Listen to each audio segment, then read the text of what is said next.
Hello बच्चों, आज मैं इस वीडियो में आपके लिए लेकर आया हूँ जो मैं इस बारे में आपको बताऊँगा। हिमालय के अंदर 4 पर्वत श्रेणियाँ जो जिसके बारे में आपको मैं डिटेल से बताऊँगा। तो इनके नाम है ट्रांस हिमालय, जिसको हम पार हिमालय बोल देते हैं। दूसरा है वृद्ध हिमालय, जिसको हम सर्वोच्च हिमालय बोलते हैं। फिर मध्य हिमालय, फिर शिवालिक हिमालय। ट्रांस हिमालय क्या होता है? ट्रांस हिमालय होता है, ट्रांस हिमालय के अंतर्गत 3 पर्वत से वो शामिल किया गया है। पहली है काराकोरम, दूसरी है लद्दाख, फिर तीसरी है जास्कर श्रेणी। ठीक है दोस्तों, उसके बाद में ट्रांस हिमालय का निर्माण जो है टेथिस सागर के मलबे से नहीं हुआ है। ट्रांस हिमालय जो है यूरेशियन प्लेट का भाग है। ट्रांस हिमालय सभी हिमालयों में सबसे प्राचीन है। भारत की सबसे ऊंची चोटी केटू काराकोरम पर्वत पर ही स्थित है।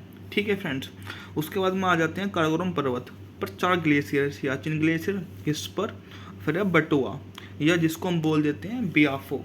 काराकोरम का विस्तार तिब्बत तक है, जहाँ इसे कैलाश श्रेणी बोला जाता है। अब बात करते हैं लद्दाख श्रेणी की। इस श्रेणी पर राकापोसी चोटी है, जो सबसे तीव्रधार वाली चोटी है। इसके उत्तर में सयोग नदी व दक्षिण में सिंधु नदी प्रवाहित होती है। ठीक है, इसके बाद में हम चलते हैं सिंधु जो नदी है के किनारे तथा उसके राइट तट पर स्थित है। मतलब जो लद्दाख है वो सिंधु के राइट पर स्थित है। अब हम बात करते हैं वृद्ध हिमालय के बारे में। वृद्ध हिमालय ट्रांस हिमालय से 17 जून द्वारा अलग होता है। वृद्ध हिमालय को 3 हिमालयों में सबसे जो ऊंचा बोला जाता है। वृद्ध हिमालय पश्चिम में नंगा पर्वत व पूर्व में नामचा पर्वत तक फैला है। दुनिया की 10 सबसे ऊंची चोटी वृद्ध हिमालय पर ही है, जिनमें 4 को इस क्रम में मैं दिखा सकता हूँ। एवरेस्ट नेपाल में, कंचनगंजा है, मकालू है, धौलागिरी है, नामचा बरुआ है, नंदा देवी, त्रिशूल आदि सभी वहाँ पर ही स्थित हैं। ये सभी पहाड़ियाँ उधर ही स्थित हैं और उनको वहाँ पर ही देखा जा सकता है। ये सभी श्रेणियाँ हैं। आपको मैं दिखाऊं कि श्रीनगर में कहाँ पर है। श्रीनगर में बनिहाल दर्रा है, जो ज्वार सुरंग यहाँ पर है। मतलब ये जो आपको पर हमने बताया ट्रांस हिमालय, जो जो वृद्ध हिमालय, फिर मध्य हिमालय, फिर शिवालिक, फिर लघु हिमालय। तो इस प्रकार से ये सभी हैं। यहाँ पर जो सबसे ऊंची चोटियाँ हैं वो यहाँ पर है, जैसे कुल्लू गाड़ी, यहाँ पे महाभारत श्रेणी है। महाभारत श्रेणी आपको पता ही है, नेपाल, और उस पर है काठमांडू श्रेणी यहाँ पर है। इसी प्रकार से उत्तराखंड में मसूरी रानीखेत सभी है।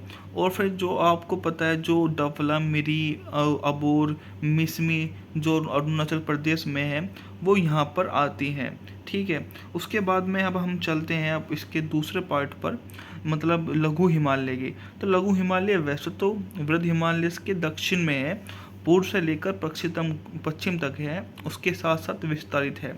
लेकिन लघु हिमालय की 5 श्रेणियाँ उल्लेखनीय हैं। सबसे पश्चिमी श्रेणी है पीर पंजाल श्रेणी, फिर है धौलाधार श्रेणी मसूरी पहाड़ी उत्तराखंड में, महाभारत श्रेणी नेपाल में, पीर पंजाल श्रेणी सबसे पश्चिमी श्रेणी जम्मू में है। पीर पंजाल के मतलब श्रीनगर में है, दक्षिण में जम्मू है, जहाँ वैष्णो देवी का मंदिर है। ठीक है, फिर यहाँ पर हम बात करते हैं धौलाधार श्रेणी की। यह यह हिमाचल हिमालय में है। इसके पूर्व में मसूरी है, जहाँ वृद्ध हिमालय वर्षा भर हिम से ढका रहता है। वहीं लघु हिमालय जो है शीतोष्ण मतलब घास के मैदान इसमें पाए जाते हैं। इन शीतोष्ण घास के मैदानों को जम्मू कश्मीर में मर्ग कहते हैं, जैसे गुलमर्ग, सोनमर्ग। इसके अलावा वृद्ध हिमालय व लघु हिमालय के बीच में समतल मैदान पाए जाते हैं, जिनको हम घाटी बोल देते हैं।